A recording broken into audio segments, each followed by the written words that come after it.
Good evening, everyone. Night Patrol, Chapter 29. First Assault. There was grass everywhere, grass as tall as a pony stretching for endless miles as far as the eye could see. It was like a literal ocean of green.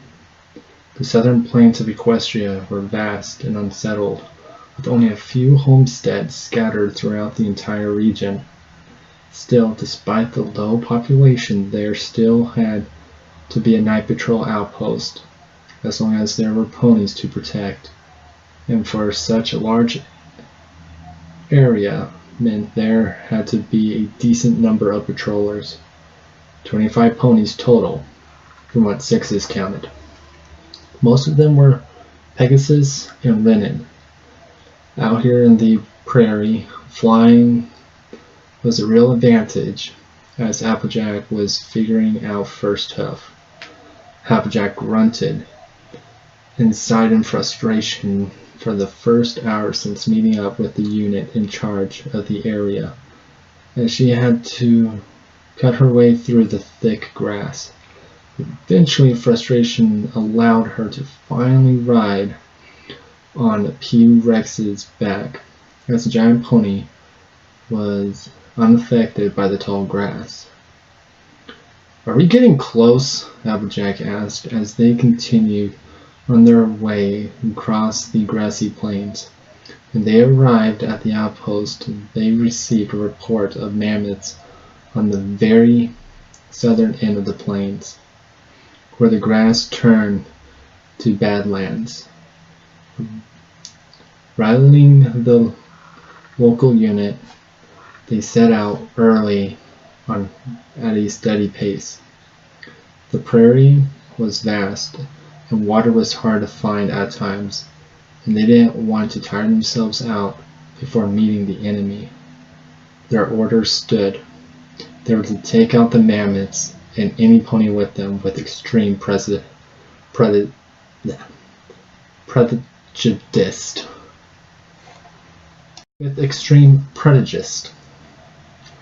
After confirming their position and signaling the solar flare with Rawhide and his battalion for backup, of course, Sixes shrugged and looked to their guide, a pinkish-purplish Renin named Vivi, formerly Bibi, but he remembered.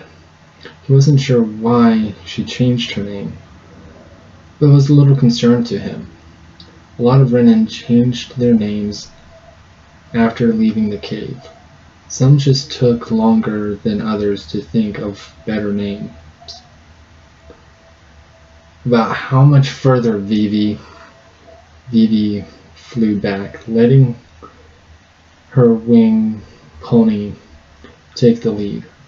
Pulling a map from her saddlebag, she landed on T-Rex's back. Sixes landed next to her, and she spread the map out for them to see. "We are about here," she pointed with her claw. "About half a day's flight to the other side at this rate. We could, of course, pick up the pace, but since we are expecting to go into battle, I would highly suggest against that. However, you are the commanders, so please command."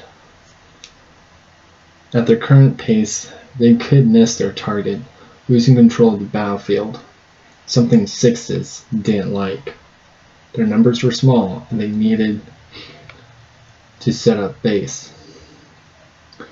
somewhere they could meet up as a rally point. "This area here," Sixes pointed to a strange mark on the map where the badlands and grasslands meet. "Why does this symbol mean?" Phoebe peered closer at the map. "Oh, that's the old plateau city ruins of an early earth pony settlement carved into the side of the mountain, built however long ago, at the very edge of the border. We like to go exploring there whenever we can. The city is very well preserved. Preserved enough to be used as a base? Phoebe clicked her tongue in thought. Well, I suppose we could. Good. Then let's pick up the pace and set up a base in the city. From there, we can rest and scout the surrounding area using the city as a rally point. We'll need to send a messenger to Rawhide and let him know where we'll be. Is every pony in the unit familiar with this site? Yes, Vivi nodded. Every pony has taken at least a trip or two out the city on their off time, and we all marked the location on our maps. We had actually planned to set it up as a secondary outpost, but didn't have the time or ponies to make it out soon enough for this operation. No matter.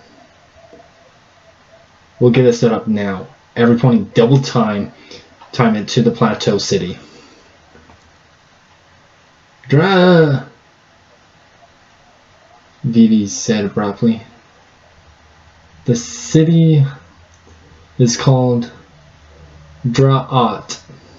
It means the end in the old language. The end, huh? Sounds ominous. Zixis chuckled. Vivi grinned at him. Oh, it is. The story goes that the entire population just disappeared one night. Letters left behind by a neighboring tribe said they found food still on plates and fires still crackling, but no pony around and no tracks leading away from the city. Every pony just vanished. Are we sure we want to be going to this place? Applejack asked aloud. She being the most superstitious of the group. She's heard plenty of stories like this growing up, and while most were just stories, a small few were true tales, and they were meant to be heeded. Let alone, do we want to be making it a base? You know what Luna says about old spooky legends like this, right? There's always a grain of truth in every fairy tale. Zixis sent her a curious look, as did Vivi. Figures they probably wouldn't be as concerned as she was. She keeps forgetting, despite their looks and their intelligence, the two Renin have only been alive for roughly 2 years as far as their memories go. Look, all I'm saying is that place like this are bad news. Maybe it's nothing, but maybe it's something. I don't think we should be staying in a place with that bad of a vibe. Well, Vivi began as she pointed ahead, I'm afraid you don't have a choice, 'cause we're here.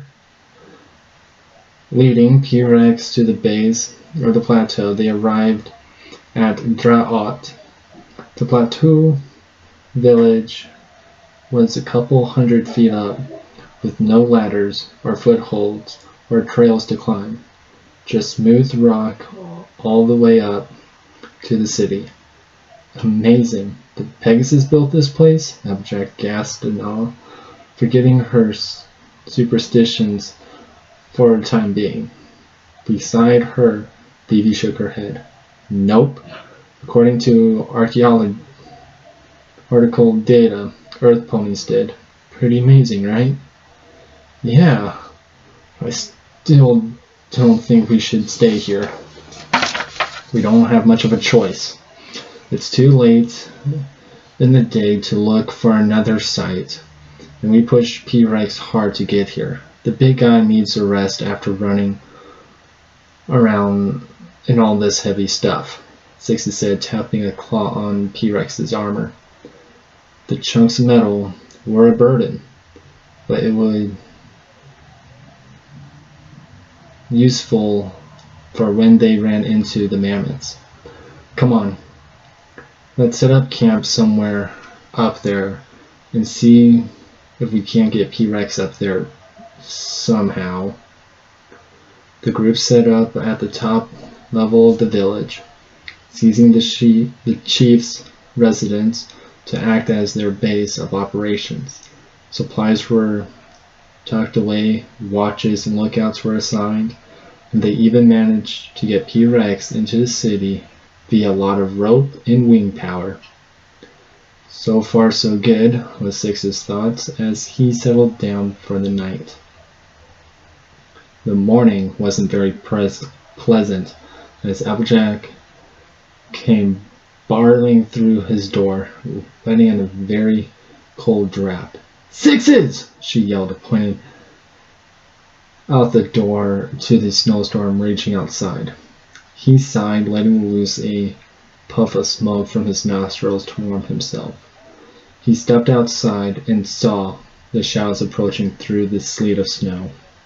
He never saw one before, but he was pretty sure those were mammoths. He turned to Applejack and said, "Prepare for battle. This is going to be a long day." "Princess Celestia, we will not stand for this," was not what the Princess of the Sun was expecting to hear as she entered the council chambers, where Sir Fancy Dress and Lady Lacy and several others were waiting for her.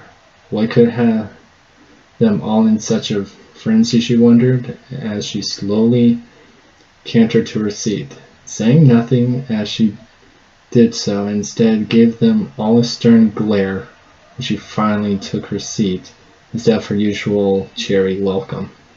They seemed to recognize their mistakes and quickly waited for her to speak.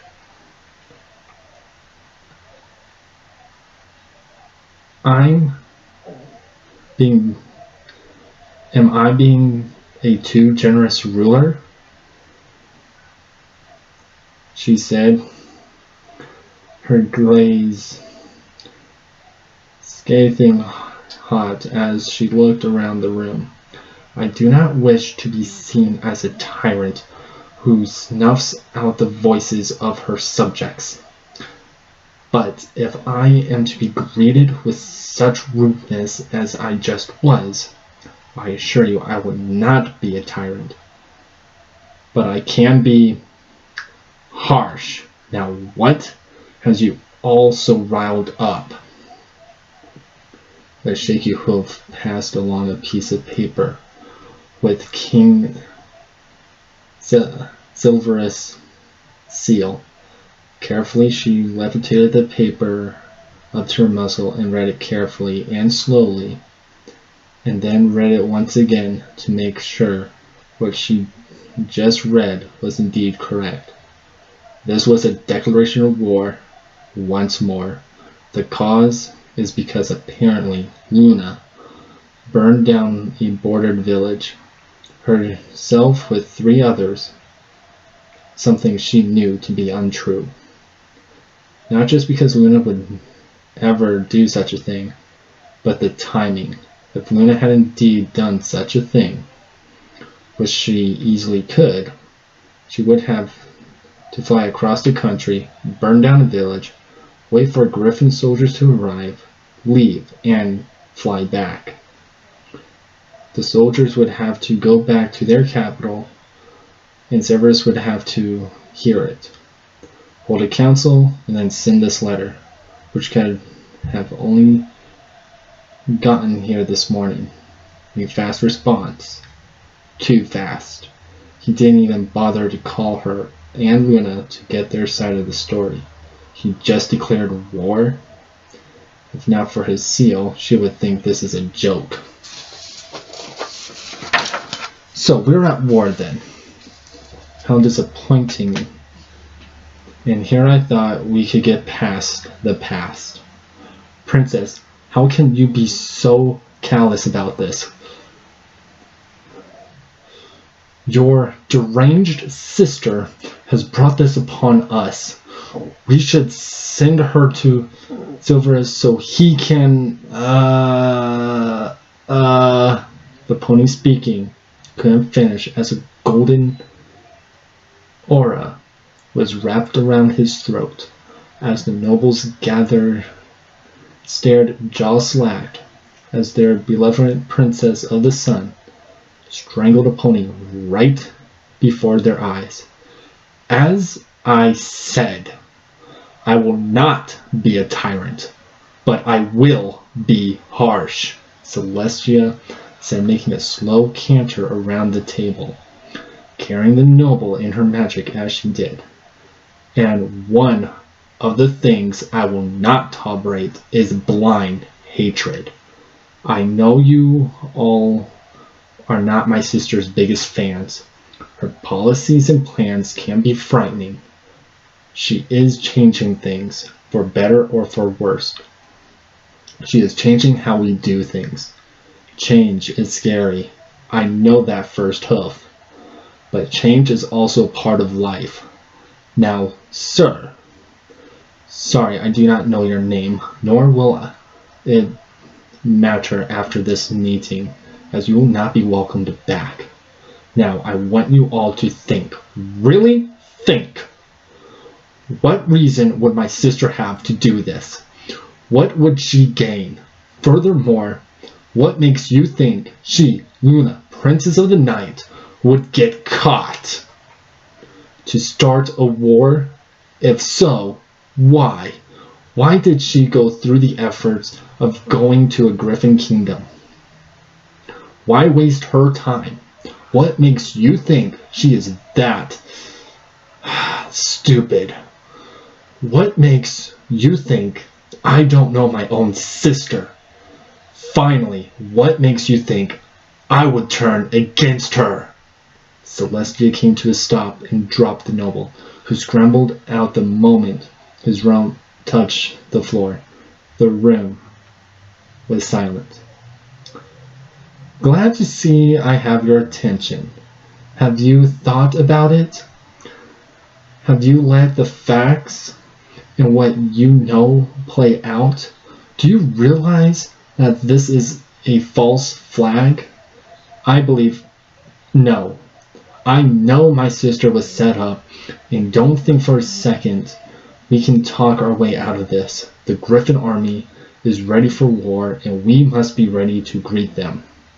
You're dismissed, and this council is disbanded until such time as I see fit to reconvene it. Princess, please reconsider. We're only trying to help.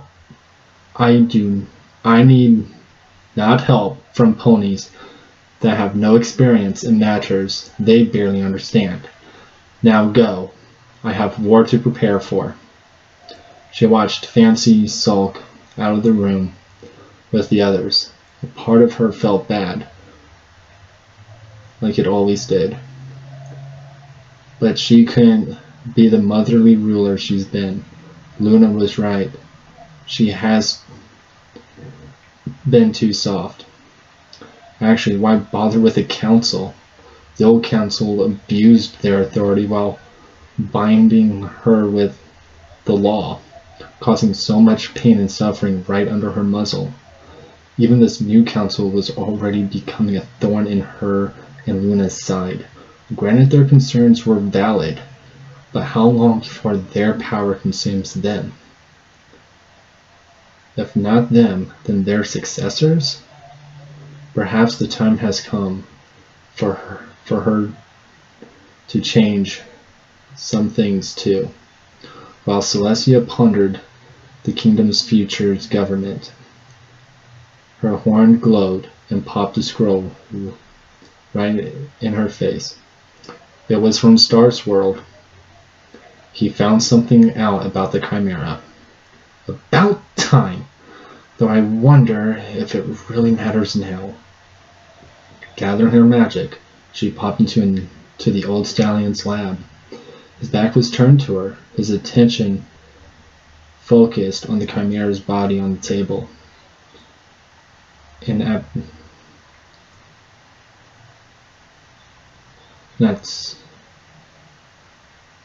assortment of cutting tools were lined up neatly beside him.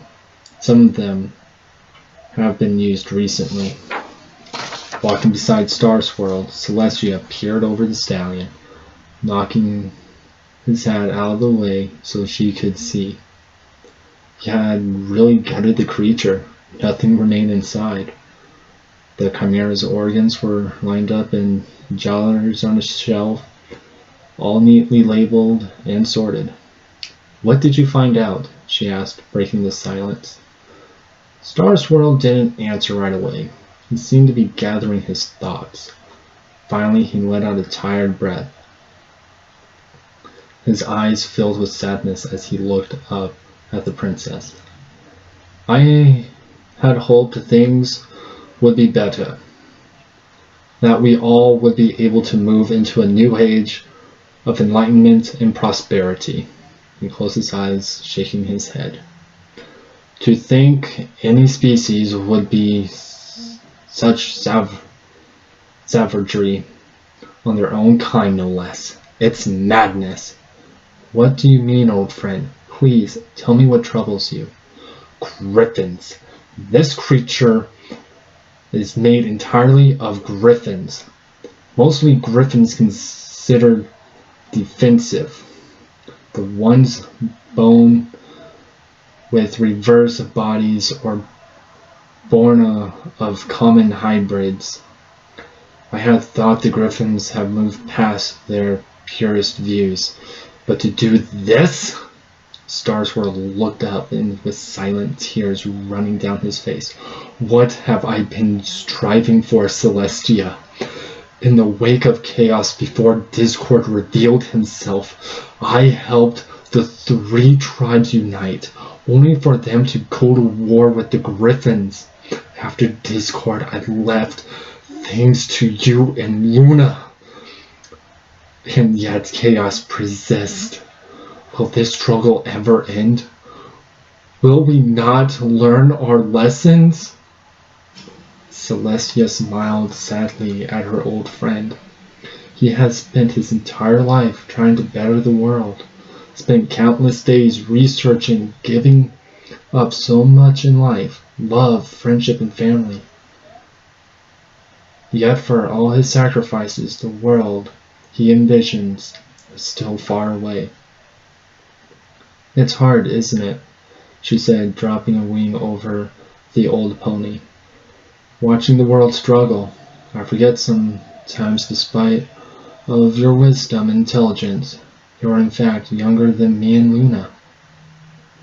I wish I could tell you the struggle comes to an end, but I can't. It stops for a little while, a generation, maybe 2, but rarely any longer than that.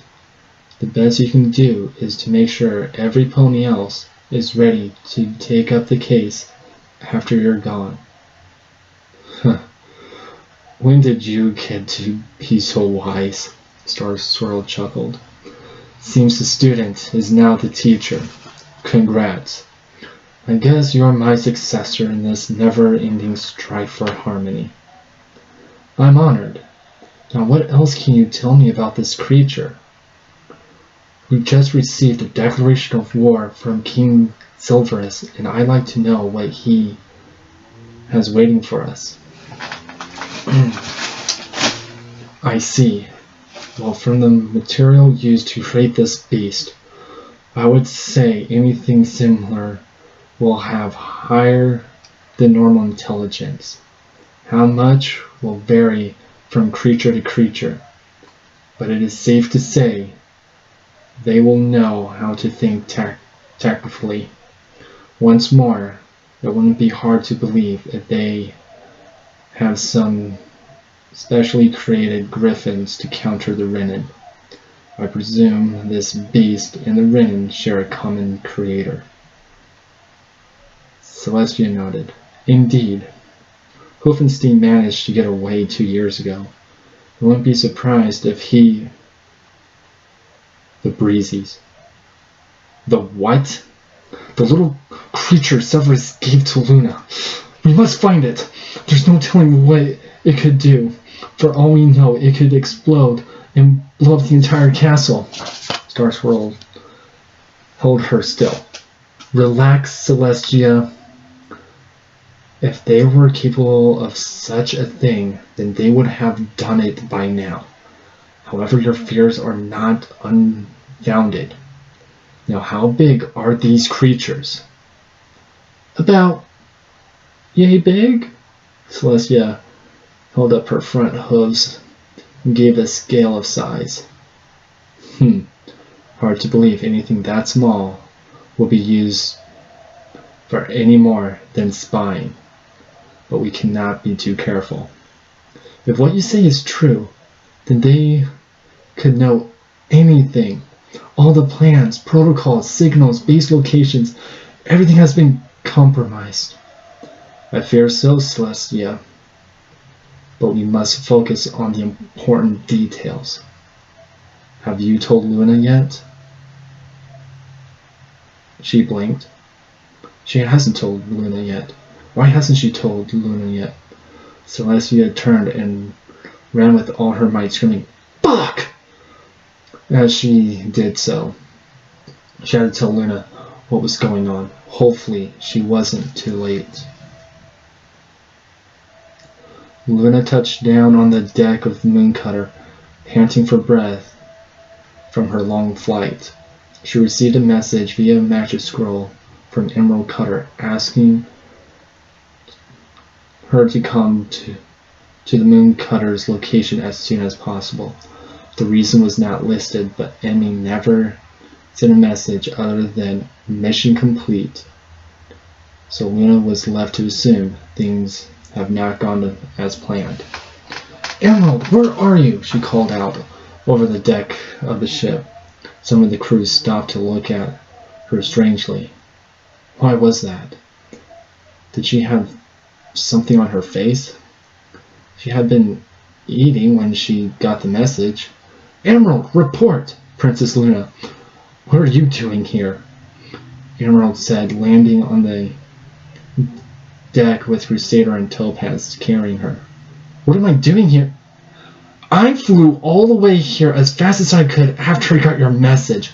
Now what in blazes is so important that you couldn't write it down?" Emerald blinked and then frowned. "Message? I didn't send a message.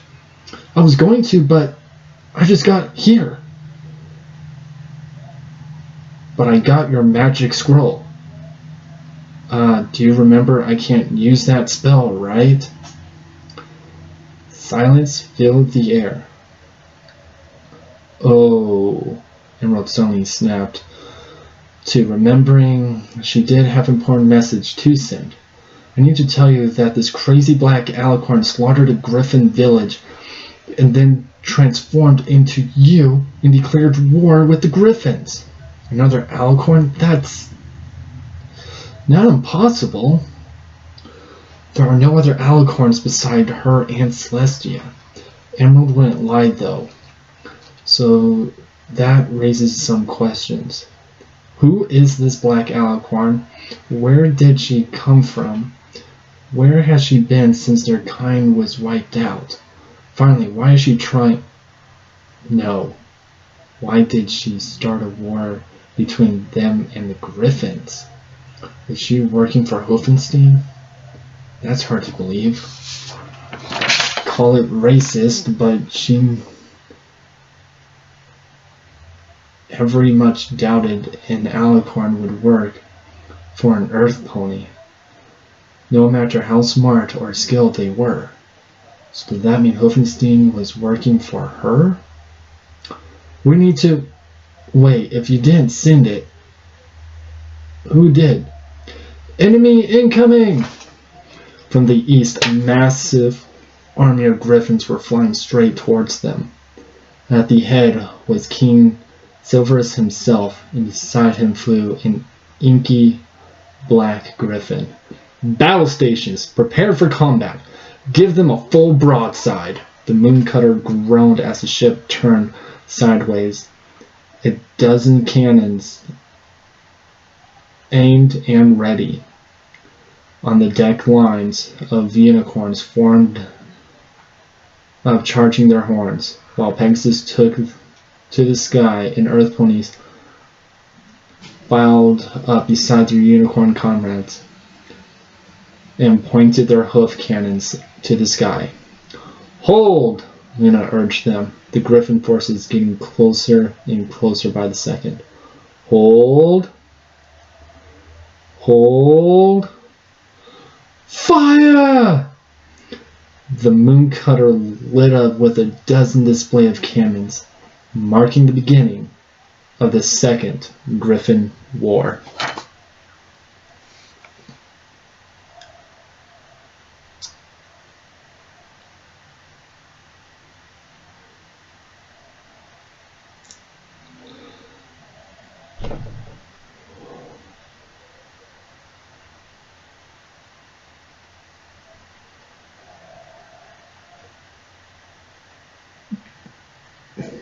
I hope you guys all have a good night.